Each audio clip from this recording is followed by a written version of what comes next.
Terezin or Terezin was a fortress built in what was then Czechoslovakia in the 18th century by Emperor Joseph II. It eventually became a resort for nobility and later a small town, but when Hitler invaded Czechoslovakia in March 1939, Terezin became a show camp used by the Nazis to trick the rest of the world into believing that deported Jews were being well treated. Designed as a fortress, Terezin had high walls and a moat, and was located near Prague and also a railway station. And for these reasons, the Nazis saw it as an ideal place to imprison Czechoslovakian Jews as part of their final solution. Transports to Terezin began in December 1941. Like all concentration camps, the conditions at Terezin were horrible. Besides the cruelty of the SS guards, it was overcrowded, filled with illness, and no one ever had enough to eat. Because it was intended to be a show camp, Terezin's prisoners had slightly better housing than in other camps, and perhaps more importantly, were sometimes allowed to access to culture. Terezin, almost uniquely among Nazi concentration camps, has left us a rich and poignant cultural legacy of chamber music, art, and literature that bears witness to lives lived in the shadow of death. Of the 150,000 people deported to Terezin between 1941 to 1944, 15,000 were children. Of those children was a group of boys ages 13 to 15 who lived in Home 1 of building L-417. Although most of the boys of Home 1 would not live to be liberated from the Terezin ghetto, along with the help of their teacher, Walter Eisinger, they broke the barriers of fear, hopelessness, and hunger by secretly attending schools, creating their own government, and publishing a secret magazine in protest of the Nazis. Within each building that housed children, there were 8 to 10 homes, with the children divided into homes by gender and age. Each home had one adult in charge called a Madrich. In Home 1, building L-417, Walter Eisinger, called Professor Eisinger by the boys, was the Madrich. Professor Eisinger offered encouragement and guidance to the boys, but did not control them or their work. His effectiveness came from a special inner strength. He was able to evoke things in others. He gained our complete trust. We were inspired by his tremendous altruism. He was never self-absorbed. He never lost his temper. We never had to wonder what came over him. All I know is that we had a very enthusiastic leader, which was Professor Eisinger, and he just suggested to us that we run our own affairs. And then from one of the boys came a suggestion maybe that we should write our own newspaper. 14-year-old Peter Gins, along with many of the more than 90 boys who passed through Home 1 at some point during World War II, started the underground magazine Vedem as a way to protest their imprisonment. They chose the name Vedem, which means in the lead, because living in Home 1 meant they were often first in line, and also because they saw themselves as having the best home. Besides the magazine, Peter kept a diary and also created many works of art, including the symbol of a rocket, star, and book used on the cover of every issue of Vedem, which represented both the future and learning. Peter was not only the editor of Vedem, but was also the one who insisted the boys of Home 1 make contributions and get each edition out on time. Another member, Kurt Katoch, remembers Peter would say, "Well, get on with it. Go around to all the boys so we get it out on time." 88 issues of Vedem, totaling 800 pages, were published between 1942 and 1944. Each issue consisted of articles, artwork, and stories about life in Terezin, and often about what life was like in Prague before the war.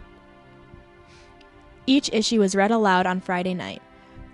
Vedem was typed up to page 190 when the boys no longer had access to a working typewriter, and then the rest was handwritten.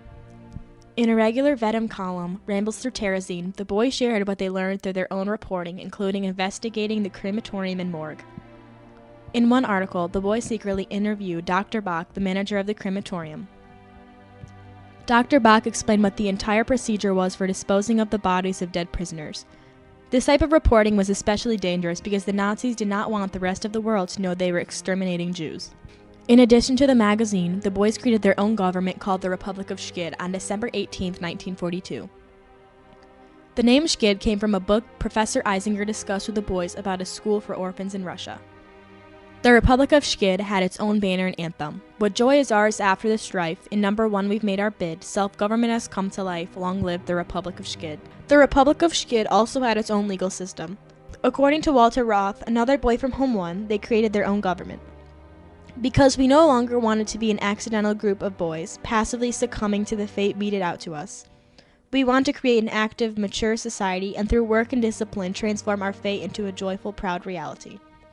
If the Nazis had found out about Vedum or the Republic of Schid, it is likely that those involved would have been shot at Terezin or sent on a transport east to the death camps. At the time, we didn't fully appreciate what the consequences might have been. It was an adventure and gave us at least an illusion of freedom, but it was certainly very, very dangerous for Eisinger.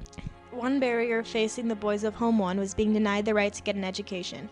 Even before deportation to Terezin, Jews in Czechoslovakia had been deprived of their right to go to school. Even though attending school was also prohibited at Terezin, Professor Eisinger made sure his boys had an opportunity to learn. Classes were held a few hours a day, usually in the attic out of sight from the Nazi guards. During school, children would be put on lookout to warn them if a guard was coming.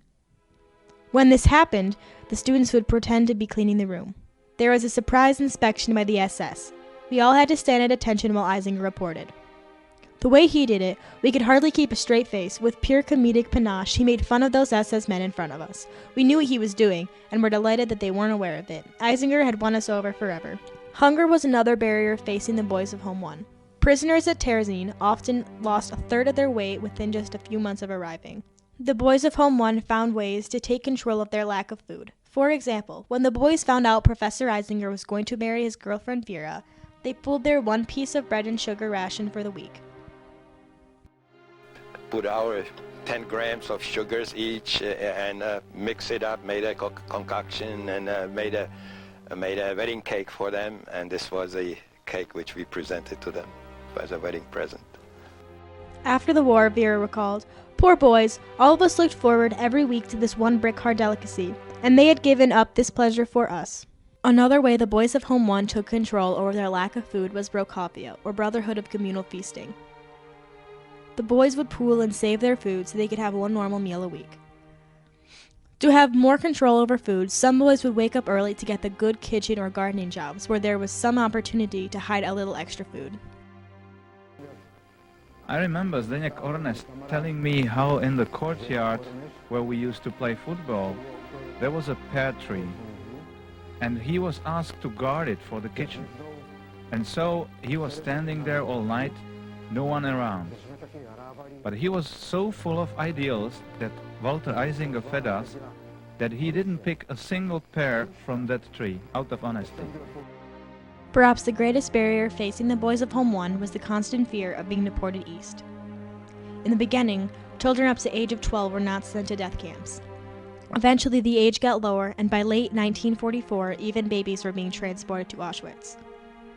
Only 15 of the boys from Home 1 building L-417 survived the war.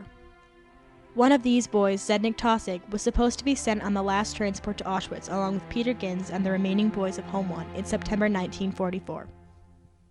My father was hoofing the SS man. His name was Ram's horse, black horse, and he told him that his son is in the transport, if he could take me out.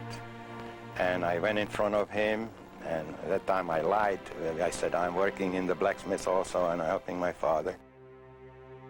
He hid all 88 copies of Vedum behind his father's blacksmith shop along with his grandmother's ashes.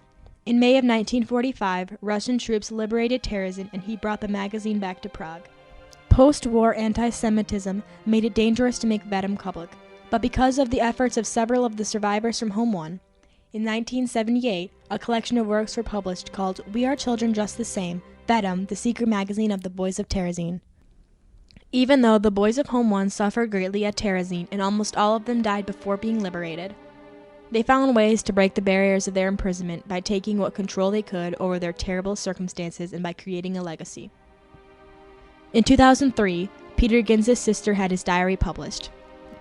That same year, one of Peter's dreams of the future became a reality when Israeli astronaut Ilan Ramon, whose mother survived in Auschwitz, took Peter's artwork, moon drawings, with him aboard the space shuttle Columbia.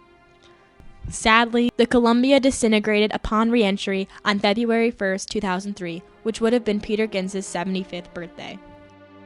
It is worth remembering that Vedum was written and published by boys in their early to mid-teens.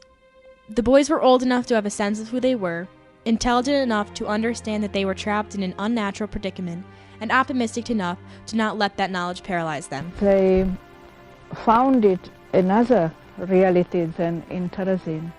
They found it another world.